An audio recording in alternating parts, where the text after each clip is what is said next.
यो देवः सवितास्माकं धियो धर्मादिगोचराः प्रेरयेत्तस्य यद्भर्गः तद्वरेण्यमुपास्महे।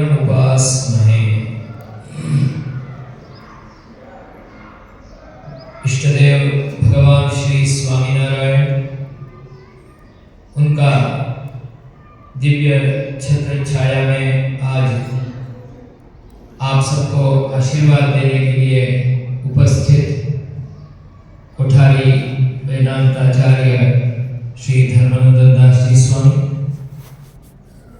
और हमारा दर्शनम संस्कृत महाविद्यालय का संस्थान का संचालन करने वाले डॉक्टर यज्ञवल्लभ दास जी स्वामी, चिंतन जोशी और योग्य गायत्री का उपासना के साथ वेदाध्ययन में अध्यापन में निरत वेद गुरुजी अजय शास्त्री जी और विकास शास्त्री जी और बाकी सभी बड़े ऋषि कुमारों और परिवार बंधुओं, माताओं, बहनों, सबको हृदयपूर्वक जय श्री स्वामीनारायण।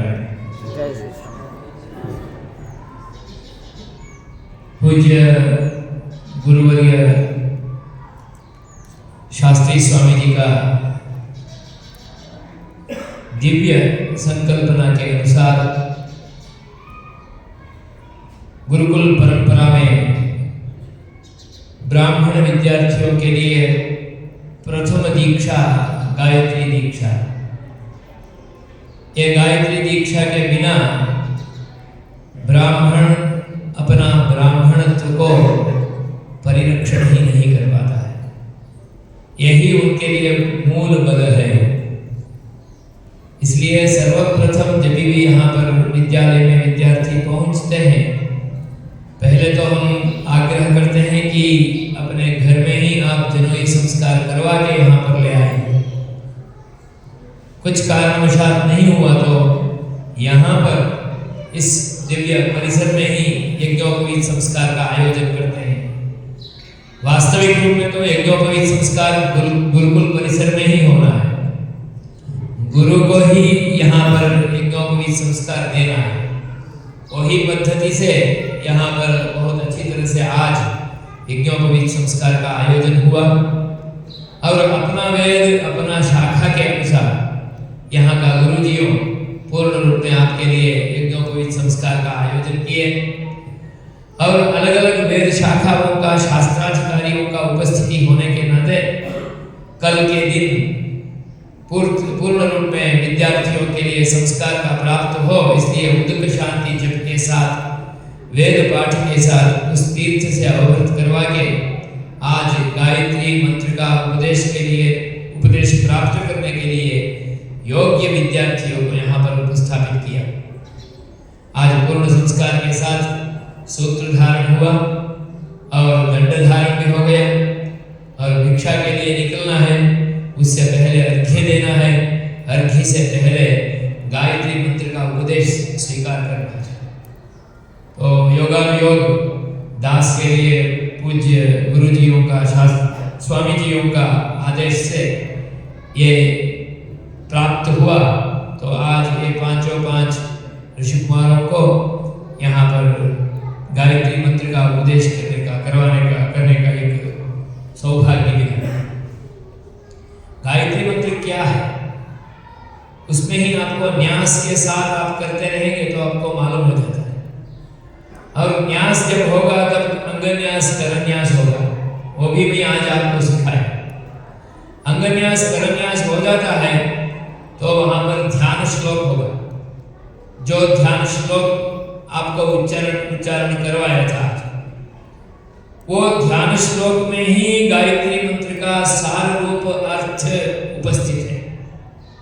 क्या है गायत्री?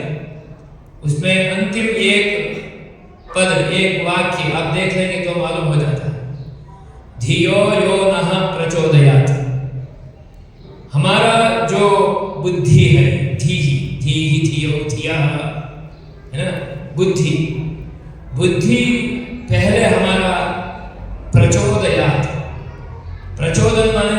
पूर्ण रूप में विकसित होना। जब तक बुद्धि का विकास नहीं होगा तब तक ये अध्यात्म मार्ग में चढ़ नहीं पाएगा। अध्यात्म क्या, आदि भौतिक आदि दैविक मार्ग में भी नहीं जा पाएगा। इसलिए पहले क्या होना है, बुद्धि का विकास होना है। ये बुद्धि का विकास कैसे होगा, कुछ भी हमारे हाथ में नहीं है, सब भगवान के हाथ में है। सवित्र स्वरूप में विराजमान सूर्य नारायण भगवान जो है वो चाहे तो ही हमारा बुद्धि का विकास होगा। हमारा बुद्धि ऐसा विकसित होगा जैसा पूरा चारों वेद शास्त्र आदि सभी को भी वो आभूषण के रूप में धारण कर पाएगा। जितना अच्छी तरह से गायत्री का मंत्र का अनुसंधान करते करते बुद्धि का विकास के लिए प्रार्थना करते हैं, उतना विकास होगा। केवल अपना विकास नहीं होगा, अपने आजू बाजू में रहने वाले, अपने समाज में रहने वाले, अपने देश में रहने वाले सबके लिए ये विकास, इनका एक का गायत्री मंत्र का जप का विकास वहां पर हमें पूर्ण रूप में देखने को मिलता है। तो ऐसा गायत्री मंत्र का यहाँ पर उपदेश है, यो देवः सवितास्माकं धियो धर्मादिगोचरः। जिस देव को हम साक्षात्कार करना ऐसा चाहते हैं वो केवल और केवल बुद्धि से ही गोचर हो पाएगा। जब तक बुद्धि का विकास नहीं होगा तब तक हम उसका साक्षात्कार नहीं कर पाएंगे।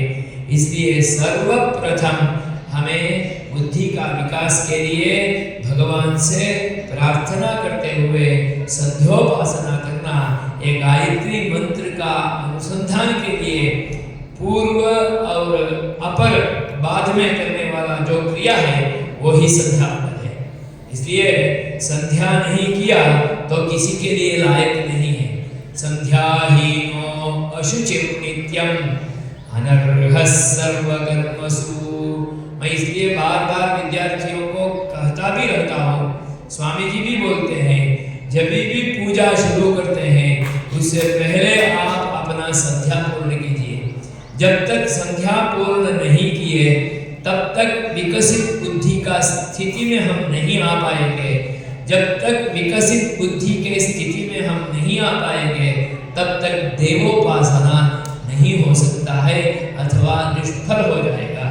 इसलिए सायं प्रातः दोनों समय में और मध्याह्न समय में, तीनों समय में ये अनिवार्य रूप अंग है संध्या का उपासना।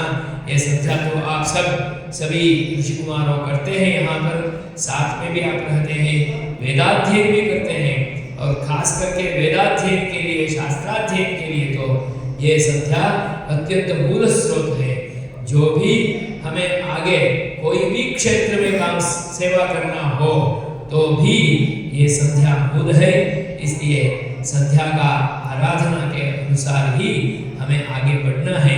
इसी दृष्टि से आज यहाँ पर इतना दिव्य भव्य परिसर, और वो भी राम श्याम घनश्याम का सानिध्य, इस तरफ में बालस्वरूप घनश्याम महाराज का सानिध्य, और यहाँ ही यज्ञशाला में अभी एक प्रस्थापित किया घनश्याम महाराज, जिसका सहस्र कलशों से अभिषेक भी यहाँ पर दिव्य भव्यता के साथ हुआ।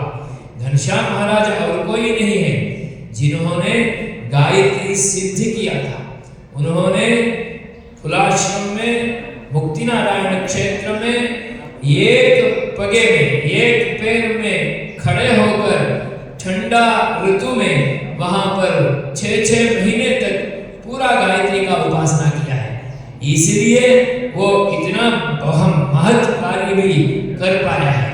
वो तो भगवान है, उनके लिए ऐसा जरूरत नहीं है, परंतु हमें दिखाते हैं कि मूल गायत्री का पूर्ण सामर्थ्य हमारे पास है तो हम कोई भी क्षेत्र में कुछ भी कार्य करने के लिए समर्थ हो जाते हैं। ऐसा हमारे लिए दिखाने के लिए भगवान ने भी स्वयं वहां पर गायत्री मंत्र का जप किया था, वो हम चरित्रों से सुनते हैं। ऐसा गायत्री मंत्र का, और यहाँ भी आप सुने हैं बहुत बड़ा अत्यंत भावपूर्ण भक्तिपूर्ण कथा का डोगरे जी महाराज, वो तो गायत्री का पूर्ण रूप में एक दिव्य भव्य स्वरूप था। रोज हर समय में गायत्री का अनुसंधान करते थे। खास करके मैं सुना हूँ कि चातुर्मास में 3-4 महीने नर्मदा के किनारे में रहते हुए और वो भी आकंठ पानी में रहते हुए वो गायत्री मंत्र का जप करते थे।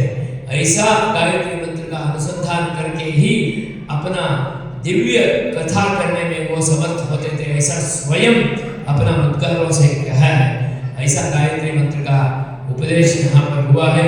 ये विद्यार्थियों को भगवान पूर्ण रूप में एक सवित्र नारायण का उपासना करने में पूर्ण अनुग्रह करे, ऐसा भगवान का चरणों में और आप सब माता पिताओं का भी पूर्ण रूप में ये बटुकों को आशीर्वाद दीजिए, ऐसा प्रार्थना करके विराम लेता हूँ। भावपूर्ण जय श्री स्वामिनारायण। खूब सुंदर बात आपने परमानंद गुरुजीए करी। खास आज आ संस्थाने पूरी रीते जेनी आखी संस्थाने एसजीपीની સંકુલની પૂજ્ય ગુરુવર્ય સ્વામીજીએ જેમને જવાબદારી સોંપી છે એવા ભગવાન શ્રી રામ, ભગવાન શ્રી કૃષ્ણ અને ભગવાન શ્રી સ્વામિનારાયણના ચરણોમાં વંદન કરી અત્રે ઉપસ્થિત પરમ પૂજ્ય શાસ્ત્રી સ્વામી શ્રી યજ્ઞવલ્લભદાસજી સ્વામી, પરમ પૂજ્ય ગુરુજી રામપ્રિયજી, આજે આ યજ્ઞોપવિત વિધિના મુખ્ય યજમાન અમારા અક્ષર નિવાસી રણછોડભાઈના બંને સુપુત્ર અશોકભાઈ અને નલિનભાઈ, વાલા નિલેશભાઈ અને વાલા સર્વે ભાઈ ભક્તજનો, ગુરુવર્ય પૂજ્ય સ્વામીની બહુ ઈચ્છાથી દર્શનમ સંસ્કૃત મહાવિદ્યાલયની સ્થાપના કરી। આજે આપણે જે જગ્યા ઉપર બેઠા છીએ એ સંકલ્પ ભૂમિ છે।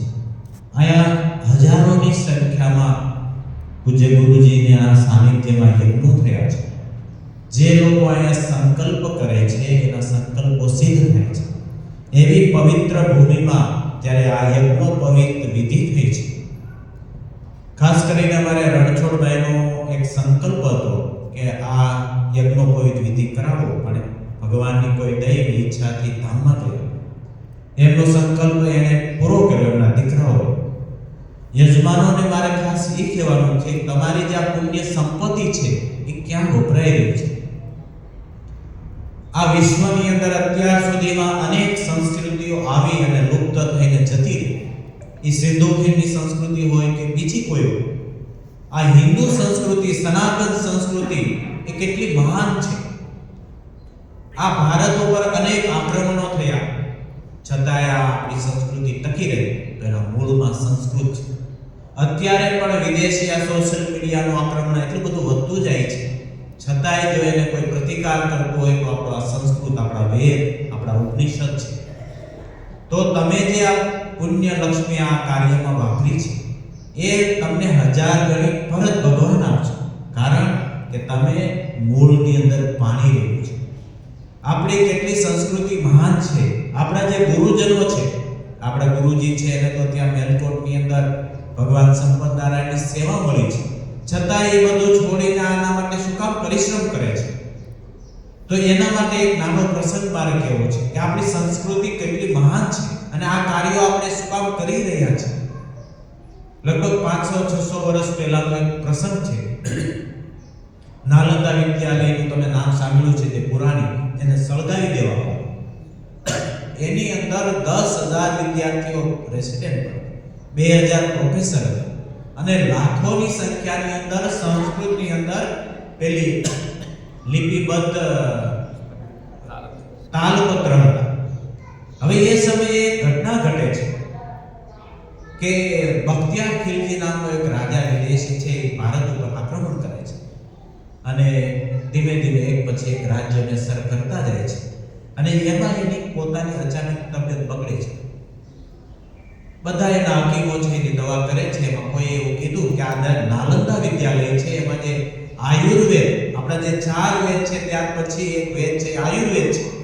આ આપણી સંસ્કૃતિ કેટલી મહાન છે। તો આ જે બખ્તિયાર ખિલજી જ્યારે બીમાર પડે છે, હકીમો એનો ઉપચાર કરે છે, એક પણ ઉપચાર છે કામયાબ થતો નથી। ત્યારે કોઈ સલાહકારે એમને કીધું કે આ જે નાલંદા વિદ્યાલય છે એમાં એમાં જે આયુર્વેદ વિભાગ છે એમાં એક વૈદ્ય છે, એનું નામ છે રાહુલ શ્રીવાસ્તવ. એમને તમે વૈદ પણ કરો તો તમારો રોગ જતો રહેશે. હવે આ વિધર્મી છે કે હું મરી જઈશ પણ આ હિન્દુ સંસ્કૃતિની જે દવા છે, આયુર્વેદની જે દવા છે એ હું નહીં. હવે આ અન્ન પણ છોડી દીધું, પાણી પણ છોડી દીધું અને હવે મરવાની તૈયારી છે, છેલ્લા શ્વાસ ગણાય છે. અને એનો જે પ્રધાન છે એ ગુપ્ત રીતે નાલંદા આવે છે. આ જે રાહુલ શ્રીવાસ્તવ છે એને મળે છે અને વાત કરી કે અમારો રાજા છે મરવાની તૈયારીમાં છે, તમારી દવા લેવાનું ના પાડે છે, તમે કાંઈક વચ્ચેનો રસ્તો કાઢો. એને ખબર ન પડી જોઈએ, જો ખબર પડી મને તમને બેયને મારી નાખશે. વિચાર કરો કે આપણી આ સંસ્કૃતિ કેટલી મહાન છે. પેલો રાહુલ શ્રીવાસ્તવ ત્યાં આવે છે, આમ એ જે પેલો બખ્તિયાર ખિલજી એના મહેલની ફરતે પ્રદક્ષિણા કરે છે, જોવે છે કે શું કરે છે. 2-3 રાઉન્ડ મારી અને રાહુલ શ્રીવાસ્તવ પાછા જાય છે. 2-3 દિવસનો સમય માંગ્યો કે હું એની કંઈક રસ્તો શોધું છું. 3 દિવસ પછી આ જે વૈદ્ય રાહુલ શ્રીવાસ્તવ છે એ પુરાણ લઈ અને આવે છે અને પ્રધાનને કહે છે મારે આ પુરાણ છે આ રાજાને બખ્તિયાર ખિલજી જે મરવા પડ્યો છે એને મારે ભેટ આપો. રાજાને વાત કરી, રાજા રાજી થયો. હિન્દુઓ જો આપણી બાજુ વળે તો સારું એમ કરી અને એ પુરાણ લીધું અને પોતાનું જે પુરાણ હતું એક બાજુ મૂકી અને બખ્તિયાર ખિલજી આ રાહુલ શ્રીવાસ્તવ પુરાણનો પાઠ કરવા. પણ શું કમાલ થઈ ખબર ના પડી. 1 દિવસ, 2 દિવસ, 4 દિવસ, અઠવાડિયું પસાર થયું તો ધીમે ધીમે જે બખ્તિયાર ખિલજી જે મરવા પડ્યો હતો એ ધીમે ધીમે સાજો થઈ ગયો અને 2-3 મહિનામાં તો કામકાજ કરતો થઈ ગયો, દવા બંધ થઈ ગઈ અને સારું થઈ ગયું. પણ રાજાઓ એટલી બુદ્ધિશાળી તો હોય ને વિચાર આવ્યો કે હકીમો દવા કરી મરી ગયા તોય એવું સાજો ન થયો અને એવું તે શું થયું કે હું અચાનક વગર દવાએ સાજો થઈ ગયો. અને બુદ્ધિ એની છે ને સ્પીડે પ્રવાહ અને એને વિચાર આવ્યો કે પેલો જે રાહુલ શ્રીવાસ્તવને પુરાણ આપી ગયો ને ત્યાર પછી મને આ બધી પરિસ્થિતિ સુધરી ગઈ. પછી રાહુલ શ્રીવાસ્તવને બોલાવે તો આપણો કામ કરે છે, વાત કઢાવી છે ને કે તે એવું તે શું કરવા પુરાણની.